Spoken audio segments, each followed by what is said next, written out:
ॐ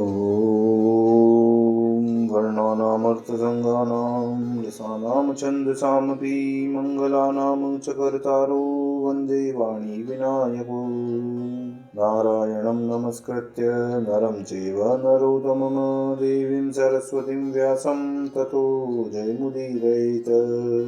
गुरुर्ब्रह्मा गुरुर्विष्णु गुरुर्देवो महेश्वर गुरुर्साक्षात् परब्रह्म तस्मै श्रीगुरुवे नमः। अखण्डमण्डलाकारं व्याप्तं येन चराचरं तत्पददर्शितं येन तस्मै श्रीगुरुवे नमः। बोलिए सियावर रामचंद्र भगवान की जय, राधावर कृष्ण कन्हैया लाल भगवान की जय, उमा महेश्वर भगवान की जय, गायत्री ब्रह्मदेव भगवान की जय, सद्गुरुदेव भगवान की जय, माता पिता गुरुदेव की जय, समस्त देवी देवतागण भगवान की जय, समस्त संतगण भगवान की जय, समस्त भक्तगण भगवान की जय। ओम नमः पार्वती पतये, हर हर महादेव।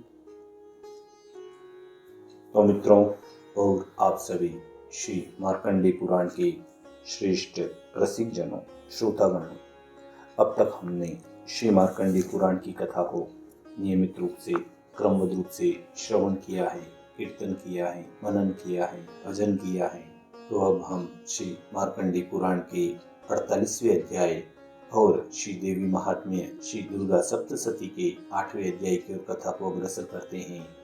आप सभी श्रेष्ठ श्रोतागण रसिक जन भगवान श्री राधा वल्लभ कृष्ण कन्हैया लाल के श्री चरणों में दृढ़ भक्ति रखते हुए कथा का श्रवण करें, कीर्तन करें, मनन करें, भजन करें। बोलिए श्री राधा वल्लभ कृष्ण कन्हैया लाल भगवान की जय। तो श्री मार्कंडेय जी और कौष्टुकी मुनि के मध्य में बहुत ही सुंदर संवाद चल रहा है और उसी संवाद के अंतर्गत श्री मेधा ऋषि और उन राजन और वैश्य के मध्य में भी यह देवी महात्म्य का कथन चल रहा है। तो उसी कथन के अंतर्गत वह ऋषिश्वर मेधा कहते हैं कि इस प्रकार ध्यान करना चाहिए कि मैं अणिमा आदि सिद्धिमय किरणों से आवृत भवानी का ध्यान करता हूँ। उनके शरीर का रंग लाल है, नेत्रों में करुणा लहरा रही है तथा हाथों में पाश, अंकुश, बाण और धनुष शोभा पाते हैं।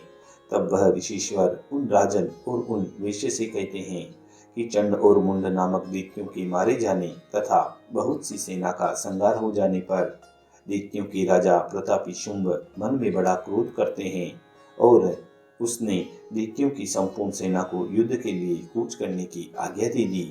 वह शुंभ बोला, आज उदा युद्ध नाम के 86 दैत्य सेनापति अपनी सेनाओं के साथ युद्ध के लिए प्रस्थान करें। कंबू नाम वाले दैत्यों के 84 सेना नायक अपनी वाहिनी से गिरे हुए यात्रा करें। 50 कोटि वीर्य कुल के और 100 ध्रुव कुल के असुर सेनापति मेरी आज्ञा से सेना सहित कूच करें। कालक, दुर्हर्द, मौर्य और काल के असुर भी युद्ध के लिए तैयार होकर मेरी आज्ञा से तुरंत प्रस्थान करें। भयानक शासन करने वाला जो असुर राज शुंभ इस प्रकार आज्ञा देकर सहस्त्रों बड़ी बड़ी सेनाओं के साथ युद्ध के लिए प्रस्थित हुआ। उसकी अत्यंत भयंकर सेना आती देखकर चंडिका ने अपने धनुष की टंकार से पृथ्वी और आकाश के बीच का भाग गुंजा दिया। हे राजन, हे सूरत। तदंतर देवी के सिंह ने भी बड़े जोर जोर से दहाड़ना आरंभ कर दिया। फिर अंबिका देवी ने घंटों के शब्द से उस ध्वनि को और भी बढ़ा दिया। धनुष की टंकार, सिंह की दहाड़ और घंटों की ध्वनियों से संपूर्ण दिशाएं गूंज उठी। उस भयंकर शब्द से काली देवी ने अपने विकराल मुख को और भी बढ़ा लिया और इस प्रकार वे विजयिनी हुई। उस तुमुल नाद को सुनकर दैत्यों की सेनाओं ने चारों ओर से आकर चंडिका देवी को, सिंह तथा काली देवी को क्रोधपूर्वक घेर लिया। हे राजन, इसी बीच में असुरों के विनाश तथा देवताओं के अभ्युदय के लिए ब्रह्मा, शिव, कार्तिकेय, विष्णु तथा इंद्र आदि देवों की शक्तियां जो अत्यंत पराक्रम और बल से संपन्न थी, उनके शरीर से निकलकर उन्हीं के रूप में चंडिका देवी के पास गई। जिस देवता का जैसा रूप, जैसी वेशभूषा और जैसा वाहन है, ठीक वैसे ही साधनों से संपन्न होकर उसकी शक्ति असुरों से युद्ध करने के लिए आई। सबसे पहले हंस युक्त विमान पर बैठी हुई अक्षसूत्र और कमंडलू से सुशोभित ब्रह्मा जी की शक्ति उपस्थित हुई। जिसे ब्रह्माणी कहते हैं।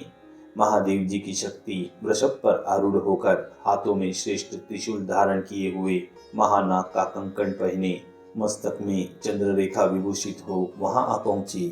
कार्तिकेय जी की शक्ति रूपा जगदम्बिका उन्हीं का रूप धारण करके श्रेष्ठ मयूर पर आरूढ़ होकर हाथ में शक्ति लिए दैत्यों से युद्ध करने के लिए आई। इसी प्रकार भगवान विष्णु की शक्ति गरुड़ पर विराजमान होकर शंख, चक्र, गदा, शार्दूल धनुष तथा खड्ग हाथ में लिए वहां आई।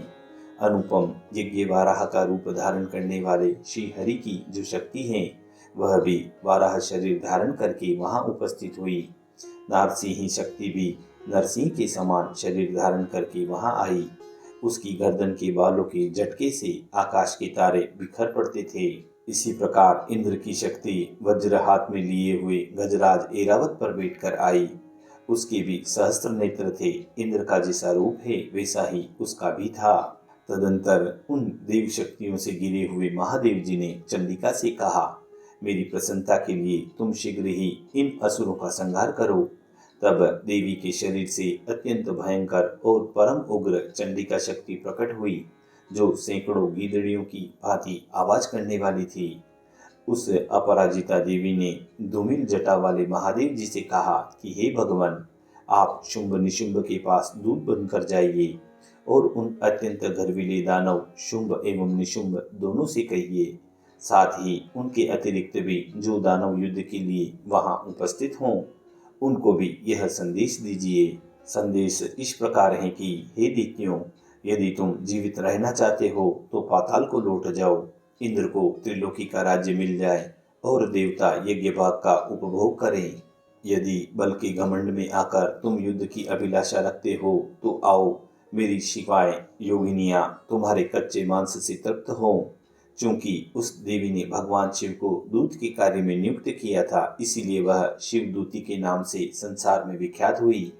वे महादैत्य भी भगवान शिव के मुंह से देवी के वचन सुनकर क्रोध में भर गए और जहाँ कात्यायनी विराजमान थी उस ओर बढ़े। तदंतर वे दैत्य अरमश में भरकर पहले ही देवी के ऊपर बाण, शक्ति और वृष्टि आदि अस्त्रों की वृष्टि करने लगे। तब देवी ने भी खेल खेल में ही धनुष की टंकार की और उसे छोड़े हुए बड़े बड़े बाणों द्वारा दैत्यों के चलाए हुए बाण, शूल, शक्ति और फरसों को काट डाला।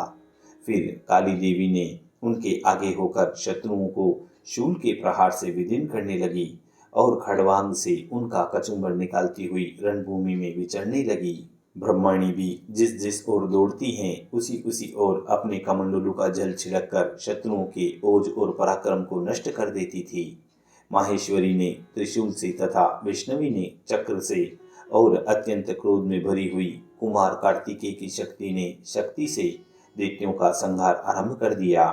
इंद्र शक्ति के वज्र प्रहार से विदीर्ण होकर सैकड़ों दैत्य दानव रक्त की धारा बहाते हुए पृथ्वी पर सो गए। वाराही शक्ति ने कितनों को अपनी थूथन की मार से नष्ट कर दिया। डाड़ों के अग्रभाग से कितनों की छाती छेद डाली तथा कितने ही दैत्य चक्र की चोट से विदीर्ण हो गए। नारसिंह भी दूसरे दूसरे महादैत्यों को अपने नखों से विदीर्ण करके खाती थी और सिंहनाद से दिशाओं एवं आकाश को गुंजाती हुई युद्ध क्षेत्र में विचरने लगी। कितने ही असुर शिवदूती के प्रचंड अट्टहास से अत्यंत भयभीत होकर पृथ्वी पर गिर पड़े और गिरने पर उन्हें शिवदूती के उस समय अपना ग्रास बना लिया। इस प्रकार क्रोध में भरे हुए मातृगणों को नाना प्रकार के उपायों से बड़े बड़े असुरों का मर्दन करते देखकर दैत्य सैनिक भाग खड़े हुए। मातृगणों से पीड़ित दैत्यों को युद्ध से भागते देखकर रक्त बीज नामक महादैत्य क्रोध में भरकर युद्ध के लिए आया। उसके शरीर से जब रक्त की बूंद पृथ्वी पर गिरती थी, तब उसी के समान शक्तिशाली एक दूसरा महादैत्य पृथ्वी पर पैदा हो जाता था। महाअसुर रक्त बीज हाथ में गदा लेकर इंद्र शक्ति के साथ युद्ध करने लगा। तब इंद्री ने अपने वज्र से रक्त बीज को मारा। वज्र से घायल होने पर उसके शरीर से बहुत सा रक्त चूने लगा और उससे उसी के समान रूप वाले तथा पराक्रम वाले योद्धा उत्पन्न होने लगे। उसके शरीर से रक्त की जितनी बूंदें गिरी, उतने ही पुरुष उत्पन्न हो गए। वे सब रक्त बीज के समान ही वीर्यवान, बलवान तथा पराक्रमी थे। वे रक्त से उत्पन्न होने वाले पुरुष भी अत्यंत भयंकर अस्त्र शस्त्रों का प्रहार करते हुए मातृगणों के साथ घोर युद्ध करने लगे। पुनः वज्र के प्रहार से जब उसका मस्तक घायल हुआ तो रक्त बहने लगा और उससे हजारों पुरुष उत्पन्न हो गए। वैष्णवी ने युद्ध में रक्त बीज पर चक्र का प्रहार किया तथा इंद्री ने उस दैत्य सेनापति को गदा से चोट पहुंचाई। वैष्णवी के चक्र से घायल होने पर उसके शरीर से जो रक्त बहा और उससे जो उसी के बराबर आकार वाले सहस्त्रों महादैत्य प्रकट हो गए। उन प्रकट हुए दैत्यों द्वारा संपूर्ण जगत व्याप्त हो गया। कुमारी ने शक्ति से, वाराही ने खड़ग से और माहेश्वरी ने त्रिशूल से महादैत्य रक्त बीज को घायल किया। क्रोध में भरे हुए उस महादैत्य रक्त बीज ने भी गदा से सभी मात्र शक्तियों पर पृथक पृथक प्रहार किया। शक्ति और शूल आदि से अनेक बार घायल होने पर भी जो उनके शरीर से रक्त की धारा पृथ्वी पर गिरी, उससे भी निश्चय ही सैकड़ों असुर उत्पन्न हो गए। इस प्रकार उस महादैत्य के रक्त से प्रकट हुए हजारों असुरों द्वारा संपूर्ण जगत व्याप्त हो गया। इससे देवताओं को बड़ा भय हुआ। देवताओं को उदास देखकर चंडिका ने काली से शीघ्रता पूर्वक कहा कि हे चामुंडे, तुम अपना मुख और भी फैलाओ तथा मेरे शस्त्रपात से गिरने वाले रक्त बिंदुओं और उनसे उत्पन्न होने वाले महादैत्यों को तुम अपने इस उतावले मुख से खा जाओ। इस प्रकार रक्त से उत्पन्न होने वाले महादैत्यों का भक्षण करती हुई तुम रण में विचरती रहो। ऐसा करने से उस दैत्य का सारा रक्त क्षीण हो जाने पर वह स्वयं भी नष्ट हो जाएगा। उन भयंकर दैत्यों को जब तुम खा जाओगी तो दूसरे नए दैत्य उत्पन्न नहीं हो सकेंगे। काली देवी से यूं कहकर चंडिका देवी ने शूल से रक्त बीज को मारा और काली देवी ने अपने मुख से उसका रक्त ले लिया। तब उस रक्त बीज ने वहां चंडिका देवी पर गदा से प्रहार किया, किंतु उस गदापात ने देवी को तनिक भी वेदना नहीं पहुंचाई। रक्त बीज के घायल शरीर से बहुत सा रक्त गिरा, किंतु जो ही वह गिरता था त्यों ही चामुंडा ने उसे अपने मुख में ले लिया। रक्त गिरने से काली देवी मुख में जो महादैत्य उत्पन्न होते थे उन्हें भी वह चटकर गई और उसने रक्त बीज का रक्त भी पी लिया। तदंतर देवी ने रक्त बीज को, जिसका रक्त चामुंडा ने भी पी लिया था, वज्र, बाण, खड़ग तथा दृष्टि आदि से उसे मार डाला। हे राजन, इस प्रकार शस्त्रों के समुदाय से आहत एवं रक्तहीन हुआ महादैत्य रक्त बीज पृथ्वी पर गिर पड़ा।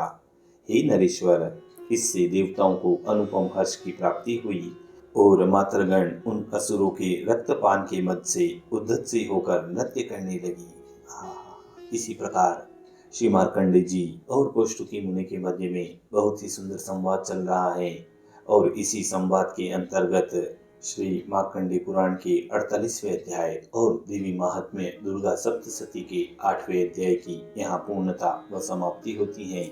बोलिए श्री कृष्ण कन्हैया लाल भगवान की जय।